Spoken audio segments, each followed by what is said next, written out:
देख रहे हैं इंडिया क्राइम। मैं हूं आपके साथ सृष्टि पांडे। इस बुलेटिन में आपका स्वागत है। खबरों का सिलसिला शुरू करेंगे। यूपी सरकार में राज्य मंत्री संदीप सिंह ने कन्नौज के जिला अस्पताल का निरीक्षण किया। इस दौरान राज्य मंत्री के आवभगत में पूरा अस्पताल ही लग गया। किसी को मरीज के दर्द से कोई लेना देना नहीं रहा। मरीजों की माने तो सभी डॉक्टर मंत्री के आने की तैयारियों में लगे थे, जिसके चलते घंटों तक उन्हें दर्द से तड़पना पड़ा। मंत्री के निरीक्षण के दौरान मरीजों को काफी परेशान होना पड़ा। जो मरीज इलाज के लिए अस्पताल गए थे उनको गेट के बाहर ही खड़ा रहना पड़ा और गेट पर ताला लटक रहा था, जिसकी शिकायत मरीजों ने मंत्री से की। इस पर मंत्री ने आश्वासन देते हुए सीएमएस से पूरे मामले की जानकारी लेने को कहा। जिला अस्पताल के निरीक्षण के दौरान गंदगी को देखते हुए मंत्री संदीप सिंह ने सीएमएस से साफ सफाई का ध्यान रखने को कहा। साथ ही उन्होंने कहा कि अब लापरवाही पर कार्रवाई की जाएगी। राज्य मंत्री ने निरीक्षण करने के बाद कहा कि डॉक्टरों की कमी समेत अन्य जो अस्पताल में कमियां हैं उन्हें जल्द से जल्द प्रदेश सरकार दूर करेगी। साथ ही राज्य मंत्री ने समाजवादी पार्टी पर जमकर निशाना साधते हुए कहा कि एसपी सरकार गड्ढा मुक्त सड़कें नहीं बल्कि गड्ढे ही छोड़ गई है। यहाँ पे ब्लड कैंप लगाया गया है, उसका इनॉग्रेशन था, तो यहाँ पे इसीलिए मैं आया था और मैंने अस्पताल का निरीक्षण भी किया है, जो कि अस्पताल में काफ़ी व्यवस्था ठीक है, लेकिन साफ़ सफाई कुछ जगहों पे टॉयलेट्स वगैरह साफ़ नहीं मिले हैं, जिसके लिए मैंने बोला है कि अगली बार मैं दोबारा से जल्दी देखने आऊँगा और इस चीज़ को सुधारा जाए। जी डॉक्टरों की कमी है, उसको हमारी सरकार चिंतित है, उसको लेकर के जल्द से जल्द पूरा करा जाए। योगी के यूपी में अपराधी बेखौफ हैं। उन्हें कानून व्यवस्था का कतई डर नहीं है। ताजा मामला कन्नौज के ठठिया थाना इलाके का है। एक विधवा मां ने अपनी नाबालिग बच्चियों की इज्जत बचाने के लिए पुलिस से गुहार लगाई। पीड़ित का कहना है कि गांव के 3 दबंग उनकी बेटियों की अस्मत लूटने की फिराक में हैं। शिकायत के बावजूद भी पुलिस कोई कार्रवाई नहीं कर रही है। पीड़िता मां ने कन्नौज के पुलिस अधीक्षक हरीश चंद्र से गुहार लगाते हुए कहा कि अगर उनकी बेटियों की अस्मत लुटी तो यहीं जान दे दूंगी। दरअसल थाना ठठिया इलाके के गांव सरसोनपुरवा की रहने वाली सीता देवी अपने गांव के 3 दबंग युवकों से परेशान हैं, जो आए दिन जबरन उनके घर में घुस आते हैं। सीता देवी ने बताया कि वह अपनी 3 बेटियों के साथ अकेली रहती हैं।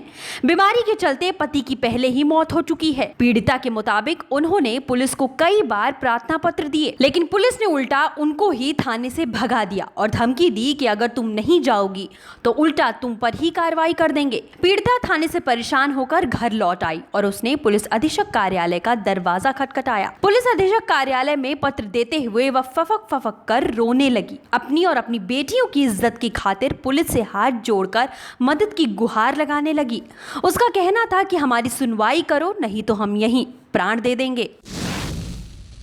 लचर कानून व्यवस्था और महिलाओं की सुरक्षा पर हमेशा सवालों के घेरे में रहने वाले उत्तर प्रदेश से एक और दर्दनाक वारदात सामने आई है। यहाँ रेप की कोशिश कर रहे एक हैवान ने महिला को ऐसा जख्म दिया जिसे वह चाहकर भी नहीं भुला पाएगी। मामला सिद्धार्थनगर जिले का है। एक युवक ने घर में घुसकर एक महिला से बलात्कार करने की कोशिश की। महिला का विरोध करने पर उस हैवान ने महिला के बाल और काट दिए और मौके से फरार हो गया। दरअसल बुधवार रात पीड़ित महिला छत पर सो रही थी।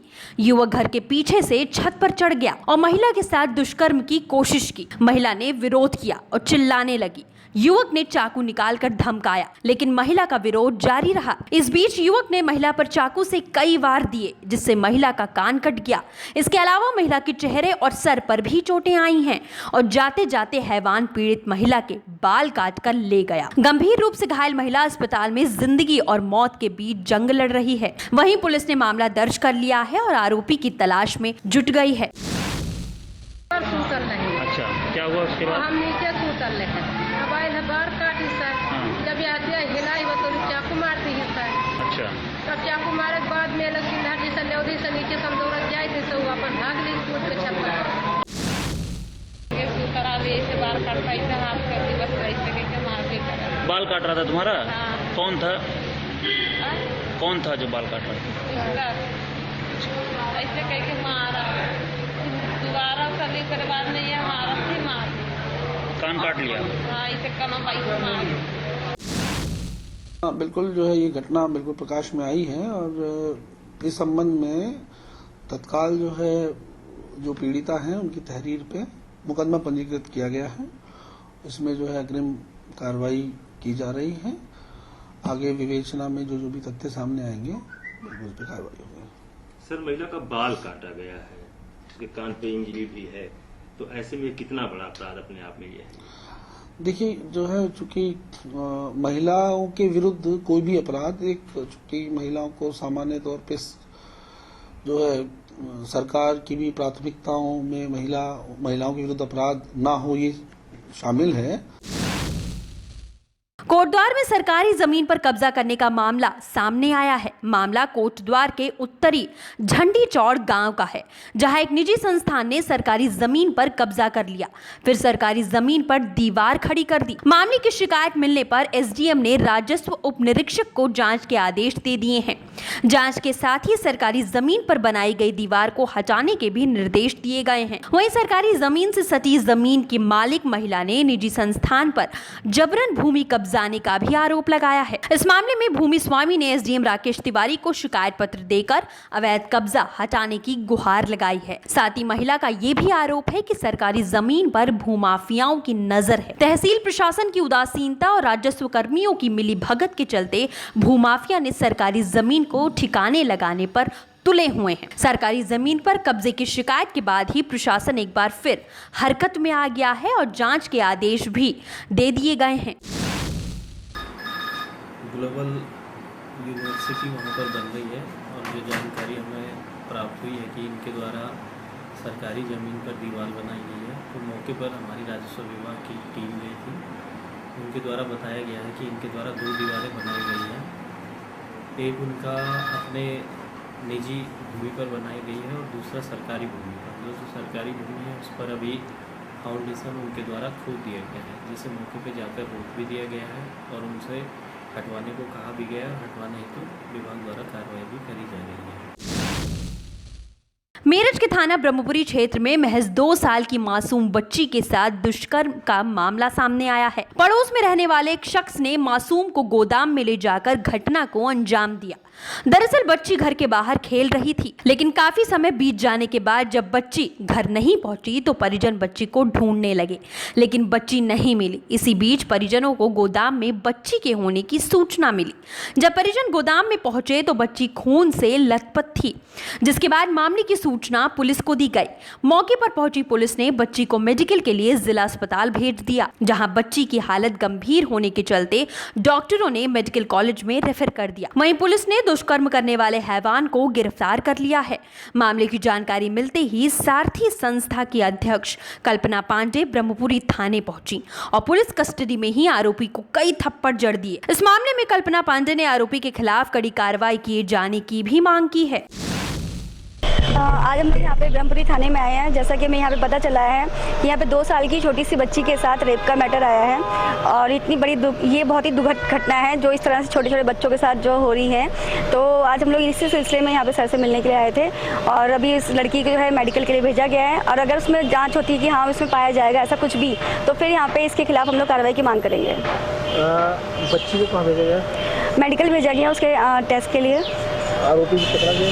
जी, आरोपी तो है यहाँ पर, लेकिन अभी उसको भी कंफर्म करना है कि अगर उसने ऐसा कुछ किया है तो उसके साथ ज़रूर हमने कार्रवाई करनी ही करनी है।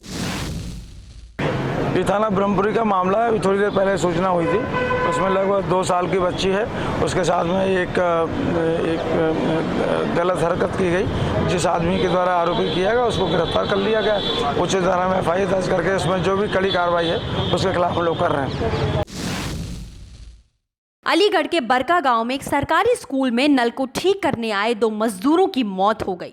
दोनों मजदूरों की मौत 33 kV लाइन के करंट से हो गई, जबकि तीसरा मजदूर गंभीर रूप से झुलस गया। दरअसल बरका गांव में पूर्व माध्यमिक विद्यालय का सरकारी नल खराब हो गया था, जिसको सही करने के लिए मजदूर बुलाए गए थे। जैसे ही मजदूर रोहित और दीपक ने हैंडपंप से पाइप बाहर निकाला, पाइप दोनों से ही नहीं संभला, तो उन्होंने स्कूल में टाइल्स लगा रहे मजदूर विकास को आवाज लगाकर मदद के लिए बुला लिया। तीनों पाइप को बाहर खींचने लगे। इस दौरान पाइप ऊपर से गुजर रही बिजली की लाइन से छू गया, जिससे तीनों मजदूर करंट से चिपक गए। आनन फानन में बिसारा सब स्टेशन पर सूचना देकर बिजली कटवाई गई। अस्पताल में डॉक्टरों ने रोहित और दीपक को मृत घोषित कर दिया, जबकि विकास का इलाज चल रहा है। जो नल सही करने के बाद उसे कसने लगे, तार जो बिजली के तार से, बिजली के तार से जो इसका नलिया की थप्पियाँ टकराई गई। कितने लोग खत्म हुए इसमें? 2 लोग खत्म हो गए, एक घायल है। मेरठ में चोरी की वारदातें थमने का नाम नहीं ले रही हैं। ताजा मामला मेरठ के नौचंदी थाना इलाके के सेक्टर 5 का है, जहां ज्वेलरी शॉप से एक दंपति ने सोने की चैन पर हाथ साफ कर लिया और फिर फरार हो गए। दरअसल देवेंद्र कुमार वर्मा की ज्वेलरी शॉप है। बुधवार शाम 5 बजे एक पुरुष और महिला दुकान में आए और सोने की चैन दिखाने को कहा। देखते देखते पुरुष ने एक चैन महिला को दे दी। महिला ने चैन को अपने कपड़ों में छुपा लिया। थोड़ी देर बाद दुकान से निकल गए, लेकिन चोरी की ये वारदात दुकान में लगे सीसीटीवी कैमरे में कैद हो गई। पीड़ित ने थाने में मामले की शिकायत कर दी है। एक महिला और एक आदमी, 2 जने आए थे, बाइक पे आए थे और आकर के यहाँ पर बैठे मेरे सामने। उन्होंने मेरे से चैन पूछी, तो जो भी मेरे पास 2, 4, 5, 6 चैन थी मैंने उसको दिखलाई। उसमें से वो एक चैन चुरा के ले गए। जिस वक्त वो बाहर निकल गए तब मैंने देखा कि मेरी एक चैन कम है। कानपुर पुलिस ने बुधवार को एक ऐसे गिरोह का पर्दाफाश किया है जो एटीएम की बैटरियों को बड़े शातिराना तरीके से चोरी करता है। पुलिस ने इस गिरोह के 4 बदमाशों को गिरफ्तार किया है। पुलिस ने चोरों के पास से चोरी की तेज बैटरी और चोरी के दौरान इस्तेमाल किए जाने वाले कपड़े भी बरामद किए हैं। पुलिस के मुताबिक इन चोरों ने कानपुर के काकादेव, माल रोड और कर्नलगंज थाना इलाके में एटीएम से बैटरी चुराने की घटनाओं को अंजाम दिया है। पकड़े गए एक आरोपी का बारादेवी में स्क्रैप का व्यापार है। आपको बता दें कि 31 मई की रात परेड के पास यूको बैंक के एटीएम से चोरों ने बैटरियां गायब कर दी थीं। वारदात से पहले एक आरोपी ने एटीएम मशीन से पैसे निकाले थे। ये पूरी वारदात सीसीटीवी कैमरे में कैद हो गई है। फिर पुलिस ने बदमाश द्वारा स्वाइप किए गए कार्ड के जरिए अकाउंट डिटेल निकलवाई तो चकेरी के शातिर चोर का पता लगा, जिसके बाद पुलिस ने इस गिरोह का भंडाफोड़ किया। थाना कर्नलगंज क्षेत्र में मुकदमा अपराध संख्या 73/17 1617 को लिखा गया था, जिसमें एटीएम से बैटरी चोरी करने का प्रकरण सामने आया था। इसी के ऊपर एक पुलिस टीम बनाई गई थी थाना कर्नलगंज की और उसी ने इस अपराध पे काम किया और इसमें 4 लोगों को गिरफ्तार किया गया है। बेसिकली इसमें 4 लोगों की संख्या जो है उसमें 2 चोर हैं, एक कबाड़ी है और एक चोर और कबाड़ी का मिडलमैन है। कानपुर की चकेरी की पुलिस ने मोबाइल लूटने वाले गिरोह का भंडाफोड़ किया है। चकेरी पुलिस ने हरजेंद्र नगर चौराहे के पास से 2 मोबाइल चोरों को गिरफ्तार कर लिया है। पुलिस को लुटेरे के पास से लूट के 8 मोबाइल और चोरी की एक बाइक बरामद हुई है। वहीं गिरफ्तार लुटेरों ने पुलिस की पूछताछ में लूटपाट की 3 घटनाएं कबूल की हैं। इस मामले में एडिशनल एसपी ज्ञानेंद्र सिंह ने बताया कि चेकिंग के दौरान एक बाइक से 2 लोग आते हुए दिखाई दिए। रोकने पर भागने की कोशिश की, लेकिन पुलिस ने दोनों को पकड़ लिया। मोबाइल लूटने वाले इस गिरोह के 2 और साथी हैं, उनकी तलाश में छापेमारी जारी है। पुलिस टीम को कल चेकिंग के दौरान हरजिंदर नगर चौराहे पर 2 संदिग्ध आदमी मिले, जिनका नाम रोहित गौतम और गौतम वाल्मीकि और रोहित गौतम है। इनकी जब चेकिंग की गई तो इनके पास से 8 मोबाइल और 2 गाड़ियाँ बाद में इनसे बरामद हुई। जब मोबाइल के बारे में पता किया गया तो अब तक 4 मोबाइल जो इन लोगों ने चकेरी थाने से ही लूटा था वो बरामद हुआ है, उसके मुकदमे पंजीकृत है।